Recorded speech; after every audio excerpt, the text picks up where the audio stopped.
Well, hey, and thank you for joining me for another episode of the Full Frontal Living podcast. Man, 2025, and we are in it. I've seen some memes going around on social media talking about, we've had our first 7-day trial, and we would like to return our subscription. I am still optimistic, and I truly believe that even with all of the awful things that are happening in the world, I have come to believe that all of these things, whether we understand them or not, have to happen for our growth. And that can be really hard, especially when we're talking about, whether it's people over in the Middle East, other parts of the world, or in LA, people who are losing their homes. It is so hard for so many people to hold on to that belief that everything is happening exactly as it needs to be. But it has been my experience, especially over the last decade of my life, that so many good things happen on the other side of destruction. And unfortunately, transformation, more often than not, requires destruction. It requires us waking up to see perspectives that we've never seen before or embrace things that we've never seen before. And now, more than ever before, excuse me, I truly believe that we are needing connection, we are needing community, we are needing to look at our world in a different way. We are needing to look at the people who are leading us, who we've put in these leadership roles that we've trusted. Um, we're going to have to start evaluating what is happening. What is our role in the world? What do we need to show up and look at? What is their role? And, as you've heard me say many times before, if you've been listening for any amount of time, we draw a circle outside of our feet. We stand inside that circle, and everything inside the circle is pretty much what we are responsible for. We cannot be responsible for things, other people, places, and things unless we've got minor children. And of course, that's pretty much it. We can only be responsible for how we choose to show up in this world and support ourselves and other people. And I believe that now more than ever, we really do need to be sinking into this transformational work, whatever it may be for you, to look at the places of our own lives that we need to take more responsibility for, so that regardless of the circumstances in our lives, regardless of what happens in and around us or for us, that we will be able to navigate. So, just a reminder that I do have a private podcast called Sustainably Strong. I recorded that entire series when life was lifing me so hard. They are all foundational, actionable steps that you can take to make sure that you're taking care of yourself regardless of what's going on. And it is really challenging when we are watching other people suffer and go through hard times, to not get sucked into that, because we want to care. We want to be there for people. And we have to be able to care for ourselves, because if you want to be able to give back in this world, you have to have something to give from. And that requires pouring into yourself first. So it's not an either or, it's a both and. You can take care of yourself, and then you will have more to support and take care of other people. And like I said, it is just 9 days into 2025 as at the time that I'm recording this. And I'm just like, wow, what is happening?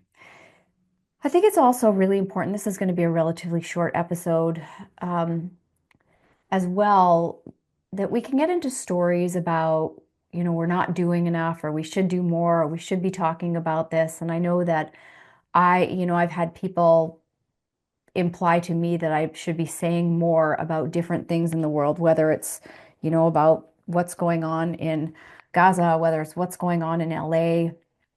And there are often times where I choose not to share my perspective on certain things that are happening for a whole variety of reasons. Sometimes I do share. During the COVID years, I was very vocal around my perspective, because my entire career has been wrapped around encouraging and supporting men and women to become responsible for their health and well-being. Like there's nobody else is, as I just said, nobody else is responsible for making sure you are healthy and well. That is a job you cannot outsource. And it is up to each and every one of us to make sure we're feeling healthy and well. And when things like, pandemics roll into town, how much effort and energy you've put into caring yourself will partly determine the outcome. And so during the COVID years, I was very, very outspoken around my perspective on that and where everybody could be doing their part to make sure they're maintaining wellness. So if you're eating at McDonald's every week and slurping back, 2 liters of Coke, you are going to be at greater risk for getting sick. That's just the bottom line. So because that is really fully aligned with a value that I have been speaking out about for years and years and years, I felt very, very confident in speaking out about that. Now, with some of the other things that are going on in the world, I am in such a state of learning. I do a lot of reading and research behind the scenes. I follow a lot of accounts that offer wildly different perspectives, if I can be quite honest. And I do my best to stay in a neutral space. So I do, tend to swing one way or another, but my opinion matters very little here. It's in terms of what I want to share in the public. The reason that I'm sharing this with you is because we don't always know what other people are thinking, and it really doesn't matter. It's, are you willing to put the time and the energy and the effort into learning more for yourself, to educating yourself around these topics, and then suspending judgment on anybody who isn't necessarily speaking out. It doesn't mean that they don't care. It doesn't mean that they're not donating. It doesn't mean that they're not doing their part. But we don't need to actually share everything we think and feel about every topic out there. And because of the role that I play in my clients' lives, it is very, very important for me that I am able to show up in a neutral, unbiased space when I'm coaching, because I don't want to be projecting my thoughts and beliefs onto other people. It's not about me. It's about helping them shift their own perspectives, thoughts, belief, underwriting stories that are creating the narrative that they have. My opinion on certain things matters very, very little. So that is also important to me. We are all so connected via social media, but now more than ever, I feel like we are the least connected we've ever been as a society. So just in watching with what's going on in LA, it's really beautiful to see how many people are coming out to help and support. But then there's other parts of the world where I feel like we're turning a bit of a blind eye because it's not in our backyard. All of these topics are so complex and they have so many layers. And I keep coming back to, how can I just be a good human and show up in a way that I can feel good about?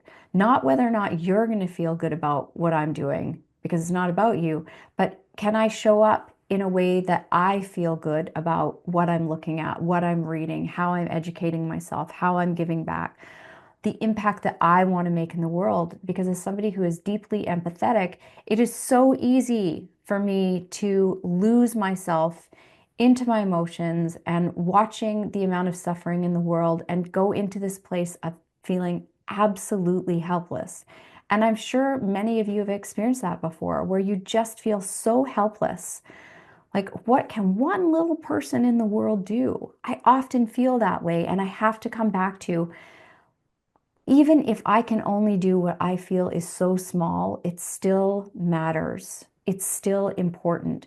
And this is why I'm so passionate, and even more so now than ever before, about the work that I'm doing in the world, because every single man and woman that I work with, that I touch, that I expand their consciousness, that we start to create new realities for them, that they are able to show up in the world more grounded and centered, feeling peaceful and fulfilled. It means that they're also going to make better choices. They're going to be able to support the people around them in a different way.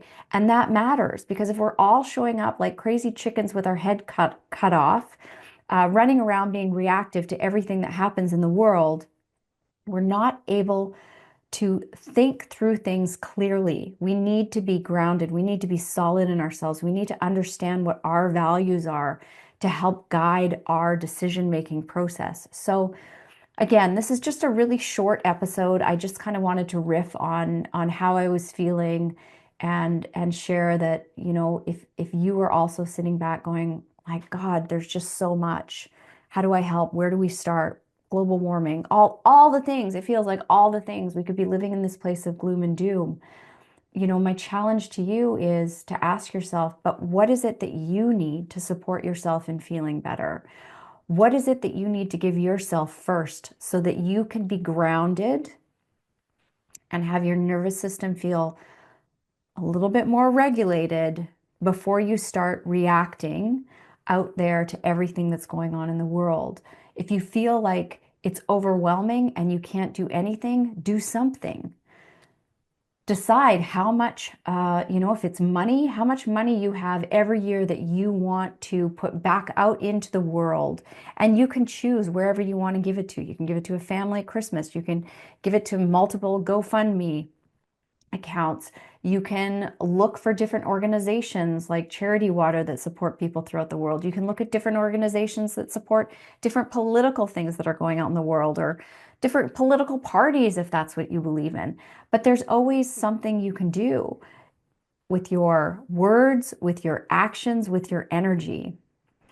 Doing something nice for somebody, you know, buying somebody a coffee, leaving a $20 bill and a carton of eggs for a family who might need it. Um, there are a million different ways that you can show up and make an impact in the world. And when we're thinking about, well, how is one little person going to make a big impact? You making an impact in one person's life could be a massive impact for that one person. And isn't that what it's all about at the end of the day? So whether everybody, there's so many different opinions about what's going on, but I watched a video this morning about the amount of aid that people are donating in LA, and it was overwhelming to see. One, just how much stuff, let's just start there, how much stuff people have. So I hope everybody is looking at their homes and thinking, God, like, because I have. So I'm just sharing, like, this is just me talking off the cuff about my life. I've looked around my house and thought, man, if I had 30 minutes to pack my house and take stuff with me, what would I take with me? What is really important here? And you know what? There's very few things that I couldn't live without. I mean, I lived out of a European size carry-on for a month when I was in Spain last year. There are very few things, you know, passports, important papers, but everything else doesn't matter that much. So how much stuff are we constantly consuming all the time so that when something like this happens, people are able to donate all these things that they realize they don't really need? So I hope that what is happening in LA is allowing other people just like me, maybe just like you, to step back and really listen and look at, do I need all these things? And how can I maybe start to consume less? Because as I start to, you know, dive a little bit more into global warming and what we can actually change versus just eliminating straws and plastic bags, which I personally think is utterly ridiculous, that, you know, we go to a store, we can't have a bag to carry our things home in, but pretty much everything at the grocery store is wrapped in plastic. So if I order my groceries online, they put everything in plastic bags, but then I have to bring my own bags. Like, I have these moments of like, make it make sense.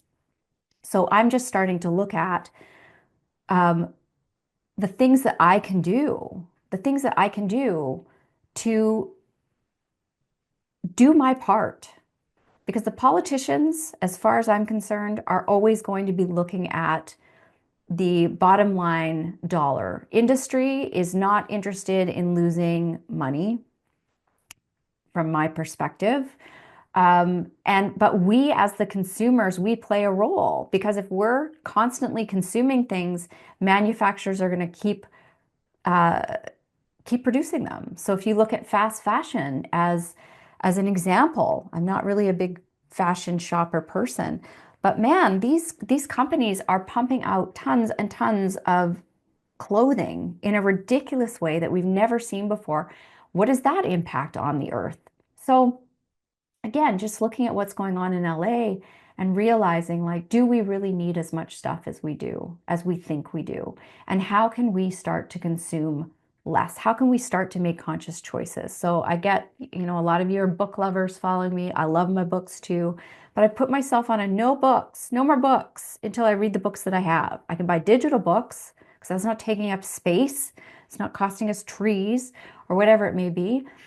But where can we buy less? Do you really need that new top? Do you really need that new pair of shoes? Or maybe you just need to like wash them, right? Because I've been notorious for like, oh, well, maybe I'll just get rid of these and get a new pair. Well, no, actually, I can clean it up. Asking myself, is this really a want or a need? And I'm not saying like don't ever want anything again, but I think we have to start asking ourselves better questions and giving ourselves a moment to pause before we purchase because we don't need all the stuff that we have.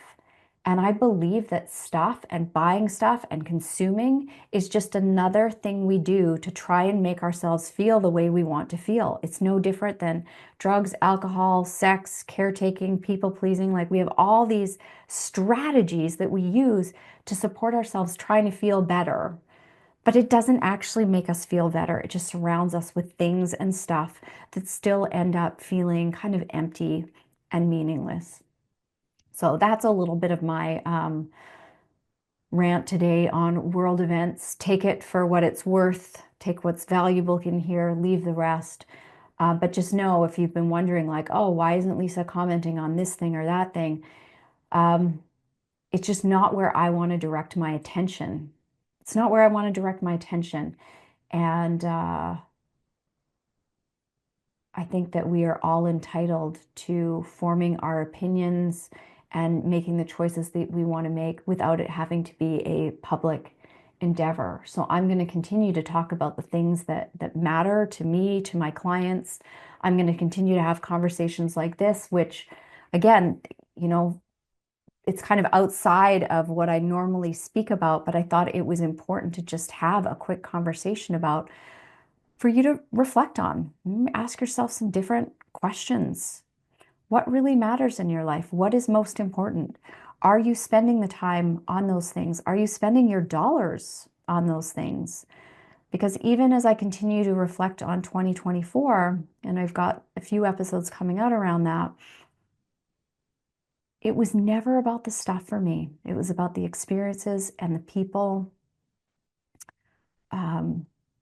And what I learned about myself along the way. And I truly believe that that's what this human journey is all about, is just learning about ourselves and how we can show up and be better humans.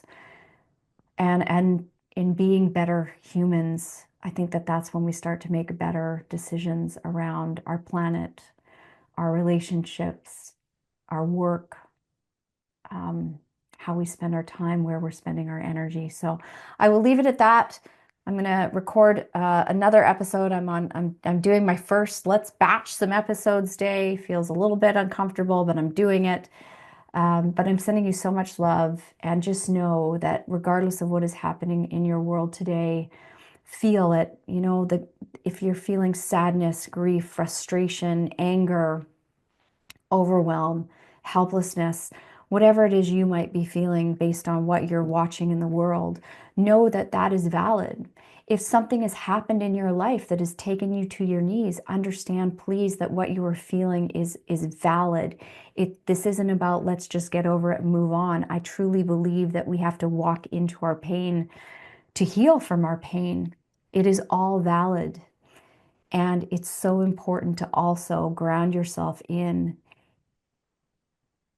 if this might be happening for me, what is here for me in this? And for some of us, what is here for us is to learn how to expand our capacity to hold discomfort, to hold pain, to feel our feelings, to really connect deeply with ourselves, to tune into what we truly value, what matters in our life. But I promise you that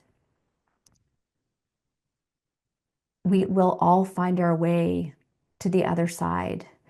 You know, maybe part of the lesson here is in people learning how to receive, because I know so many people struggle with receiving. We're also good at giving, But receiving, where in your life do you struggle with receiving? If you were in a situation like in LA, would you be willing to receive? How hard would that be for you?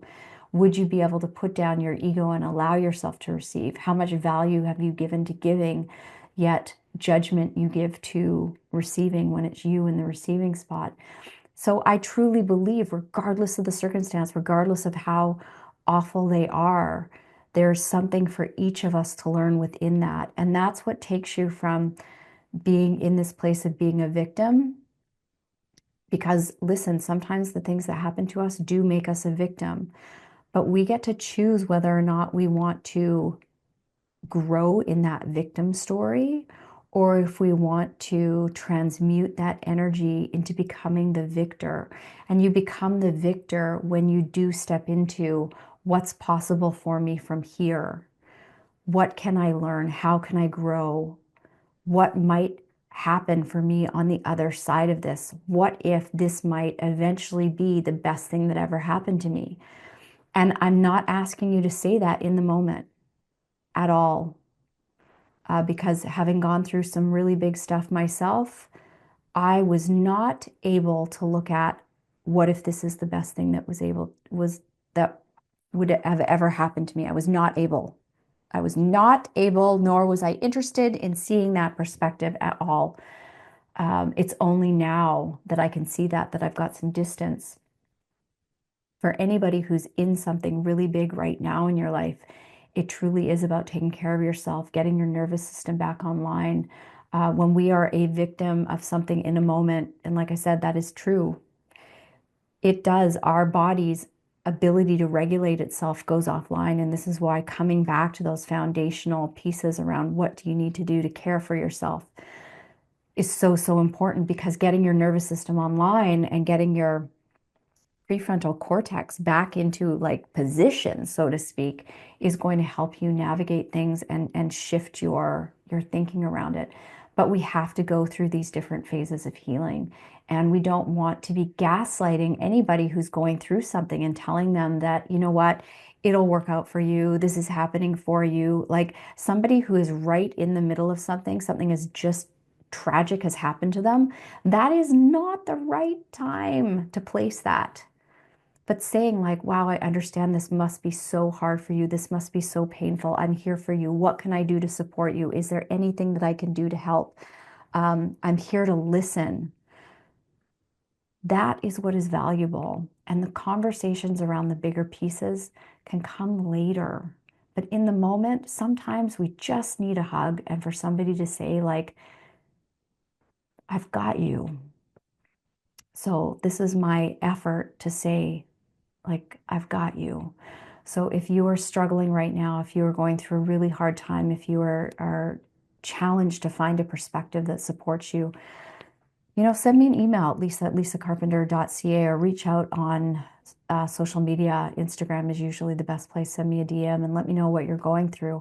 I'm here to listen and hold space for you to move from that place of victim into victor, from so you get to write your own hero's journey out of whatever has gone on for you, because ultimately we all get to create the stories that we choose to live from, and that's a pretty powerful place to be. So apologies if this episode is a little bit all over the place. It is actually not the episode that I sat down with the intention of recording in this moment, but this is where we went. So I'm just going with it because I've gone back to just trusting myself to say what I need to say, what wants to come through for you, my dear listeners, because that's what really grew my podcast following in the beginning. It wasn't these perfectly curated episodes all structured out. It was me just literally coming on here and sharing my thoughts and what I was feeling, and my own perspectives. So, oh, I'm going to hold space that 2025, I truly believe, is going to be a very powerful year in numerology. And I'll end with this. In numerology, it's a year 9. We run in 9-year cycles. Year 9 is a year of closure. So things, I believe, really need to break down, fall apart for us to go into a brand new cycle. It is also the year of the snake. And snake, as a spirit animal guide, whatever you want to call it, snake is all about transformation. It literally sheds its skin and is reborn, so to speak. And everything that I'm seeing going on in the world is an opportunity for all of us to start looking at things in a different way and start asking ourselves about what we want in the coming decade, how we're showing up, how we need to hold our leaders accountable, how we maybe need to change leaders. And maybe we need to have some of the craziness that's going on right now because we need to be taken by the shoulders and shaken. I don't know. I don't have the answers. I have my perspectives, and I believe that all of this falling apart, all of this chaos, um, needs to happen for all of us. So I will leave on that note. Thank you for tuning in for another episode, and I look forward to sharing my thoughts about female friendships and the importance of female friendships and how to heal our female friendships on my next episode. So make sure you tune into that next week. If you haven't subscribed to the podcast already, please make sure you do. And we will catch you on the next episode.